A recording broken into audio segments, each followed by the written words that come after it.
So we've discussed the first two ships in the Majestic class, but it's time to talk about the third ship in the Majestic class of battleships serving within the Royal Navy.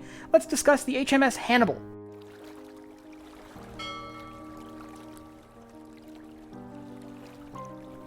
Launched from Pembroke Dock on April 28, 1896, the HMS Hannibal would be fully commissioned into the Royal Navy on May 10, 1898, making her the third Majestic-class battleship to enter service. Like many of her sisters, she initially entered service in the Channel Fleet, serving in the English Channel. However, she had a fairly interesting point early on in her career. Following the death of Queen Victoria, she was part of a large squadron of warships assembled outside of Portsmouth for a procession for the now dead monarch. The following year, on August 16, 1902, she was part of the Fleet Coronation Review for King Edward as he assumed the throne. And shortly after that, she would be assigned to a squadron that did a little bit of traveling, which eventually found her in Crete in the Mediterranean. The following year, on October 17, 1903, the Hannibal would collide with her sister ship, the Prince George, off the coast of Ferrol, Spain. Now, this collision would actually do a significant amount of damage to both the Majestic and the Prince George, and require both ships to go in for extensive repairs. However, these repairs were completed by 1905 and she would resume service, this time with the Atlantic Fleet, but it wouldn't last long as she would quickly be moved into a reserve fleet.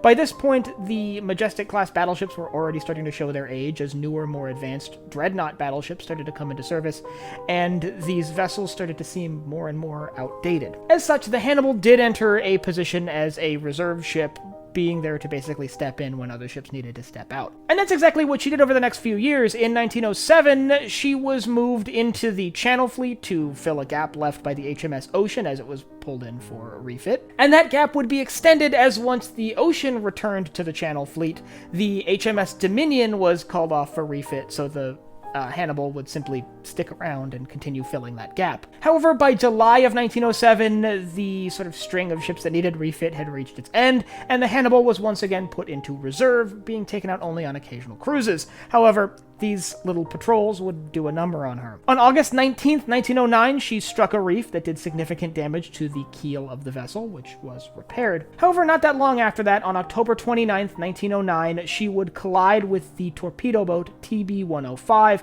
not really damaging herself, the massive battleship, but absolutely destroying that small torpedo boat. As World War I started to loom on the horizon, though, many warships that were in reserve were pulled out of reserve and put into small squadrons. As such, the Hannibal would be put into a squadron with a few of her sisters, the HMS Mars, the HMS Magnificent, and the HMS Victorious. They would form the 9th Battleship Squadron. However, when the war actually broke out, this squadron was disbanded, and they were quickly dispersed to other elements of the British Navy, with the Hannibal finding herself as part of the Channel Fleet, guarding the British Expeditionary Force making their way across to northern France. On August 17, 1914, the Hannibal was moved to Scapa Flow, where she served as a guard ship, guarding the entrances to Scapa Flow against German warships and submarines, a role she would fill until she was relieved by the HMS Royal Arthur, a protected cruiser, at which point the Hannibal would undergo a significant refit, having her turrets and many of her weapons removed and being converted to a large troop ship for use in the Dardanelles campaigns,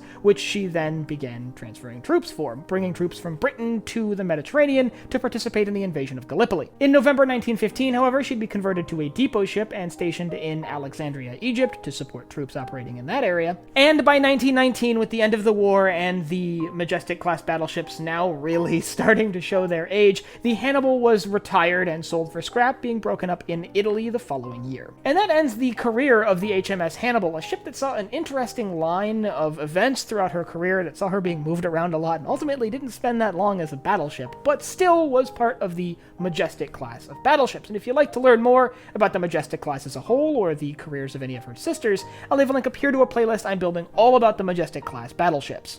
And if you enjoyed this video, remember to head down below, hit the like button, the subscribe button, and the bell icon so you get notified when I upload new videos. So for Barbettes and Binnacles, I'm Colin, and I will see you next time.